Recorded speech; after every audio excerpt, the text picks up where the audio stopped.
Today I'm going to be showing you how I get this curly everyday hairstyle. This is kind of like a beginner friendly how to use a curling wand. This is the one I'll be using today. It's from KRISTIN ESS and I think it's super easy to use, pretty affordable if you're looking for one. I got this one from Ulta.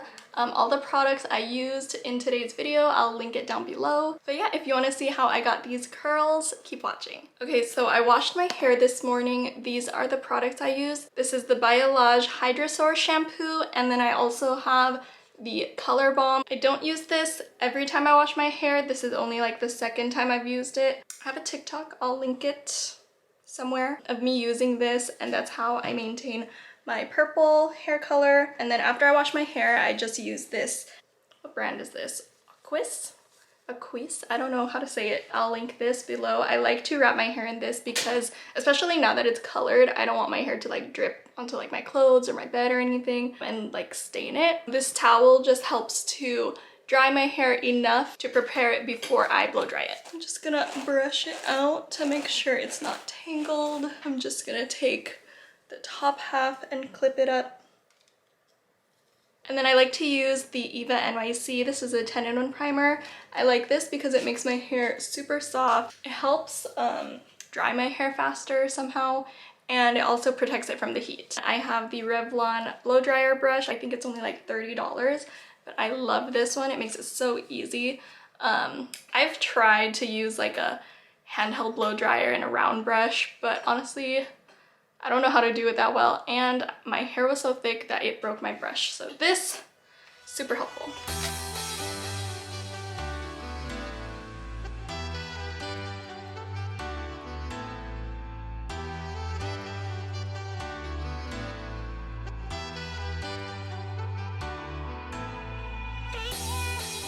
When I get to the top layer, I want to make sure I have my middle part so that it doesn't look crazy when I dry it. Then just go through the rest.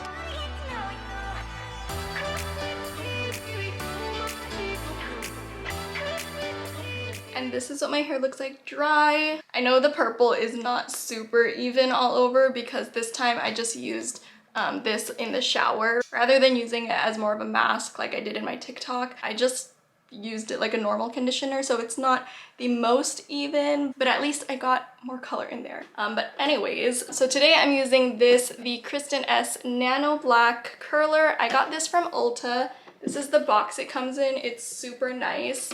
I haven't owned this for that long. I bought it a few weeks ago and I've just been testing it out, and so far I really like it. The previous curler that I was using before I bought this, I've had for like at least 7 years. It was from NewMe. So when I was shopping for a new curler, I wanted something that wasn't too expensive but not too cheap either because I wanted it to last a long time.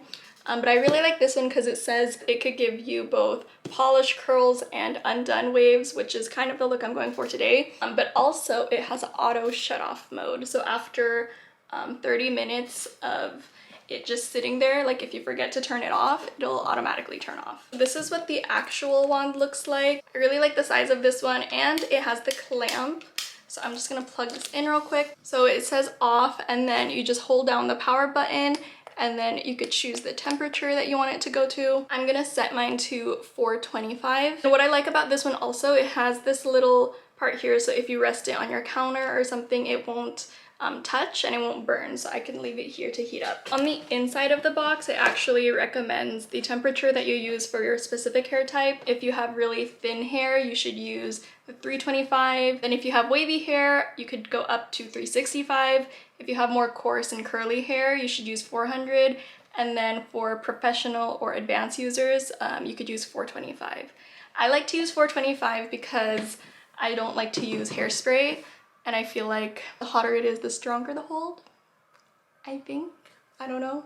Someone correct me on that if I'm wrong. My hair is pretty damaged from all the bleaching anyways, so I'm not, there's like no going back. Okay, so now that this is hot, today I'm going for a more natural like wavy look. So I'm not gonna section it off or clip it up. I'm just gonna go in how it is so that I could see like what it would actually look like. So I'm just gonna start grabbing small sections, maybe like this big, and I want the curl to go this way, like outwards from my face, if that makes sense.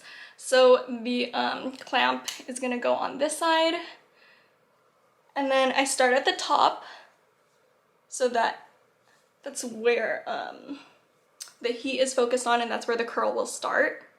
I leave out the bottom section, and then I'm just working my way down. And then I just slowly release it and pull down.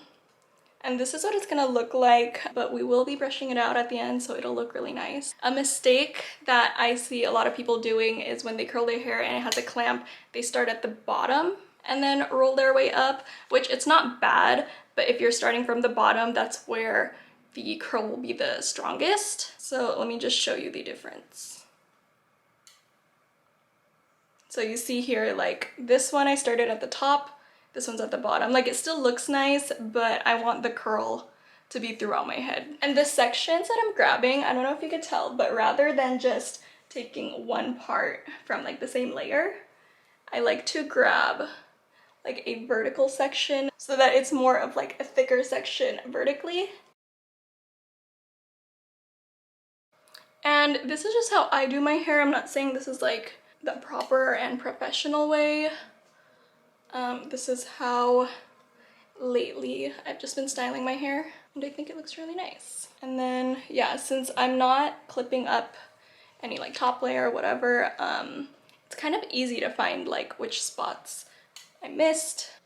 Okay, so I finished this side. I'm gonna work on this side before I brush this side out, just so the curls can cool down and set. But yeah, like I was saying, I kind of will grab a section like downwards so that it's from multiple layers of my hair. Maybe not this big, but just to use it as an example. And then I'm turning it so that the curls go out the other way. And then, yep, just slowly working my way down this section.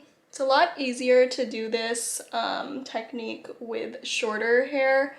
When I had really long hair, it was almost impossible to curl my hair without sectioning it off. Pieces that I missed would be really hidden. But I find with like this length, I mean, it's still kind of like a medium length, but any straight pieces that I miss, they really stand out. So I know where to recurl if I have to.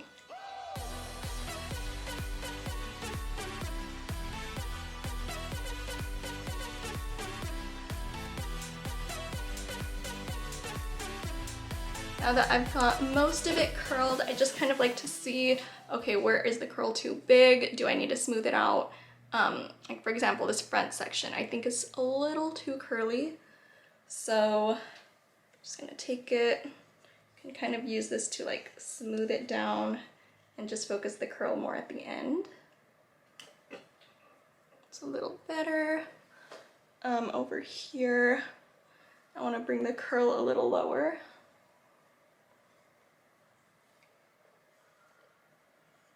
So I'm just kind of smoothing it down and curling the end, pulling it downward. Okay, and then this is what I ended up with. Before I brush it out, I'm just gonna use my fingers to brush it out. At this part, you can spray it with hairspray to kind of hold the curls in place. And then I just like to loosen it up with my fingers, like this. Or you can use like a wide tooth comb. I don't like to use the hairbrush. I don't wanna get it frizzy or anything. But this is what it looks like. I think it turned out really cute. If you guys like this video, don't forget to subscribe. And if you want to see more, follow me on Instagram and TikTok. Thanks so much for watching. Bye!